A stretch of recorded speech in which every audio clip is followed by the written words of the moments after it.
Hello everybody! Today we're going to be talking about interior design trends in 2022.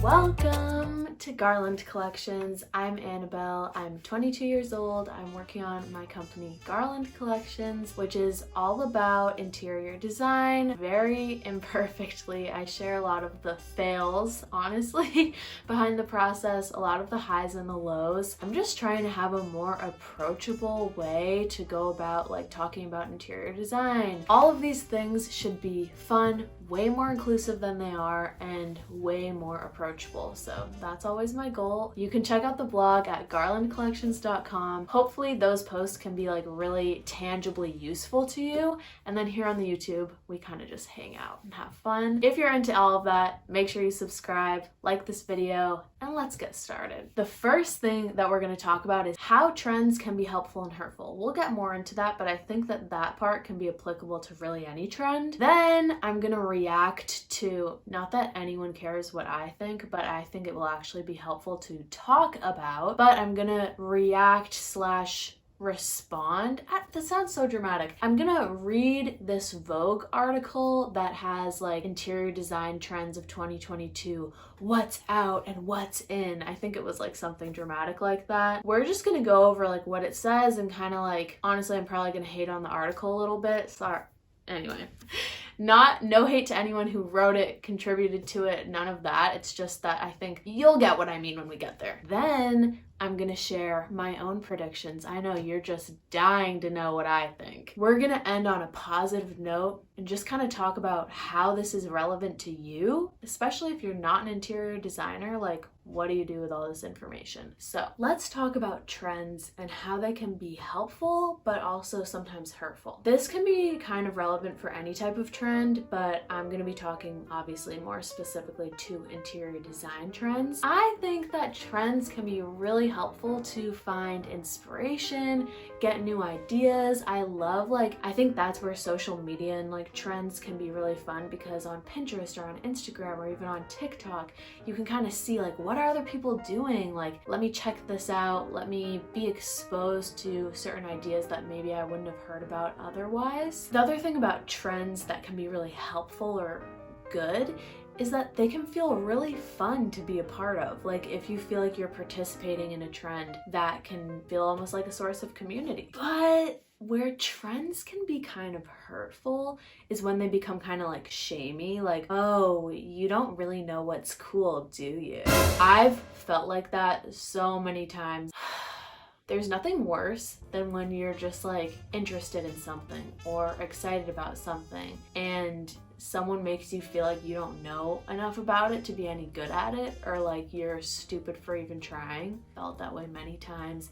I felt that way with interior design. I think Henry is investigating my dirty socks, so maybe he'll just sit in my lap. Oh my god, he started purring. And then the last thing about trends that can be kind of hurtful is it's easy to get lost in trends and feel you have to keep up with them. And then that makes it really hard to understand what your style is outside of the trends. I used to feel as an entrepreneur who talks about interior design and art all the time, that I had to be perfect at it and I had to understand it perfectly. Because if I wasn't on top of all of the trends, knew about all the new cool stuff, had all of the new cool stuff, then I would be failing. But that doesn't really make sense. The reason that doesn't make sense is because it's much more about figuring out your own personal style and having your own take on things, and not just running this hamster wheel of keeping up with trends.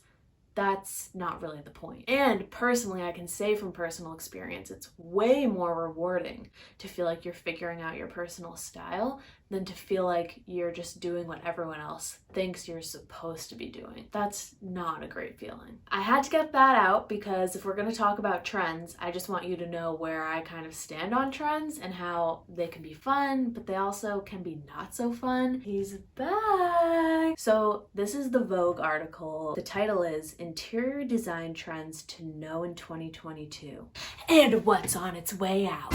It already feels shamey. What's in?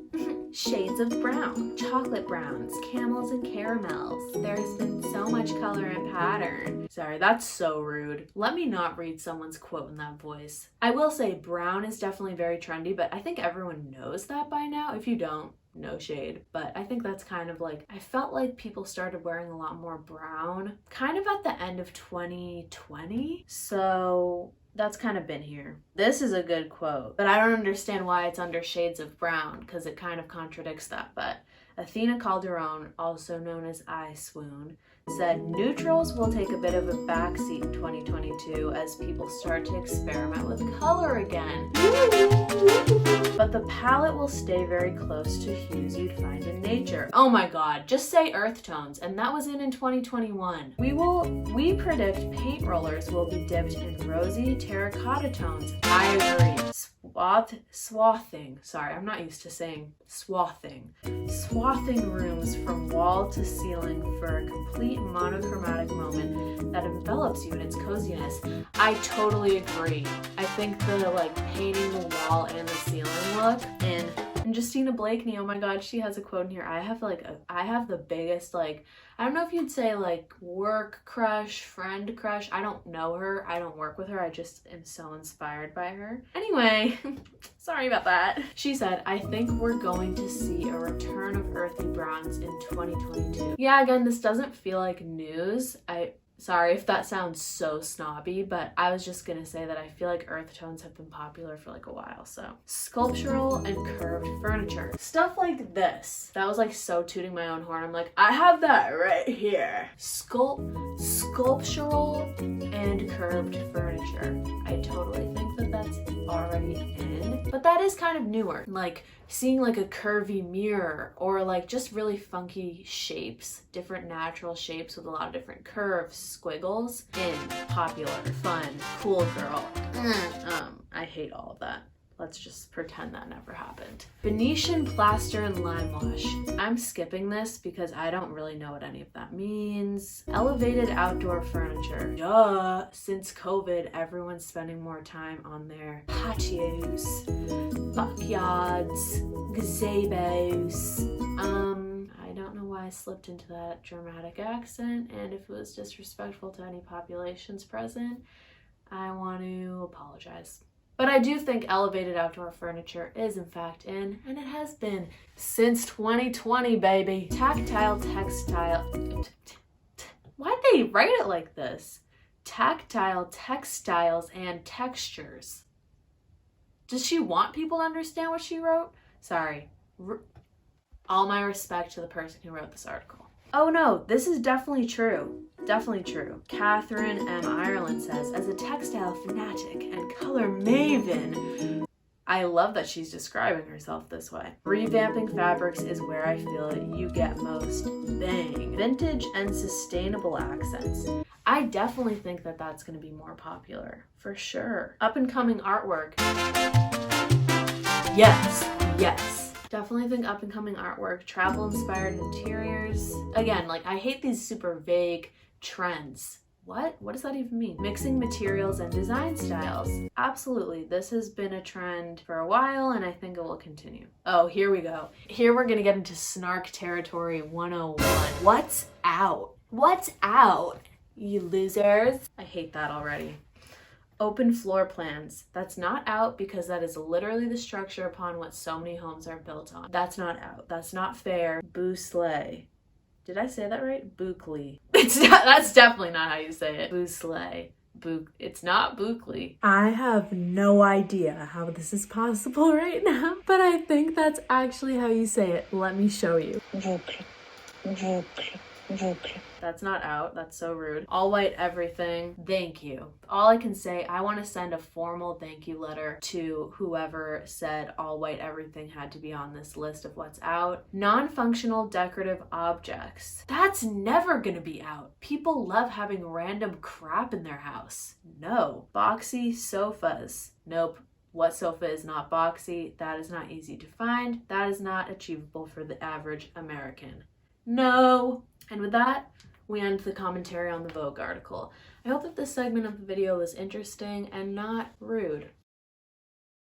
I kept it simple. 5 predictions for interior design trends in 2022. My first prediction is more color. I guess part of why I think earth tones have been so trendy is because earth tones are like a bridge between neutrals and more bold colors. Number 2, I think this is sticking with colors. I think we're gonna see a lot more warm colors, rosy hues. I know one of Athena Calderon's quotes was that like terracotta might be in the mix. Warmer tones, so like reds, oranges, pinks. It might not be the most vibrant warm tones. 3, pattern mixing. Pattern mixing is something that I got so much inspiration from by following Oh Joy on Instagram, Joy Cho. She is amazing. She does a lot of pattern mixing with her clothes, which I have gotten so much inspiration from. She also does it in her interiors in her home. I think pattern mixing is just becoming more generally popular and much more accessible. Number 4, textile art. I think that art that you can touch, that is like fiber art. I'm super biased because I did in the fall a fiber art collection with Studio KB, Kaylee Boleyn, shout out, I love Kaylee. We did a collection together. She makes tufted art. I'll insert a photo here. I think we're gonna be seeing a lot more rugs that have this kind of look, have this kind of feel. I will try to include more visual examples because I feel like I'm not doing a good job explaining it. But again, Pinterest, I have a bunch of different boards of textile art, fiber art. Lastly, number 5, I think handmade, unique items that you can have in your home are going to be way more popular in 2022 than they have been in the past. I think we're going to see a lot more people shopping on Etsy, people looking for those handmade items. I think we'll see more things like that offered to buy on Instagram. I think we're going to be seeing a lot more people wanting that handmade touch in their homes. And comment below what trend predictions you think are coming in 2022. I only shared 5. I know that the Vogue article had so many more, so it's easy to be like, that's wrong, that's I don't agree with that, but like it's hard to come up with these predictions. I just have respect for the person who wrote that article because I can see that it's not easy to come up with these predictions, and you know, you agree or you disagree, take it or leave it. Now for the last part of the video, we're going to talk about how all of this information is relevant to you. If you're not an interior designer and you're just someone who wants to make your home feel cozy and feel like it reflects your personal style and your personal sense of self, the main thing I want to leave you with is that trends are only as important as you want them to be. They don't have to dictate what you buy. They don't have to dictate what you like. You can take what you like, leave what you don't, and if you don't like trends at all, then you don't have to pay attention to them. You can ignore whatever you want and take inspiration from whatever you want. Well, that wraps it up for today's video. I hope that you enjoyed talking about these interior design trends. Comment down below which trend you're most excited for and even a trend prediction of your own. Make sure you subscribe if you enjoyed the video. Give it a thumbs up. I appreciate you so much for watching. Thank you for being here. Thank you for indulging my opinions. Take them or leave them. I'm just here to provide entertainment and have a conversation with you guys and create a community around this, trying to make interior design more approachable and more fun. I really hope you enjoyed the video, and thank you again for watching. I'll see you in the next one. Bye!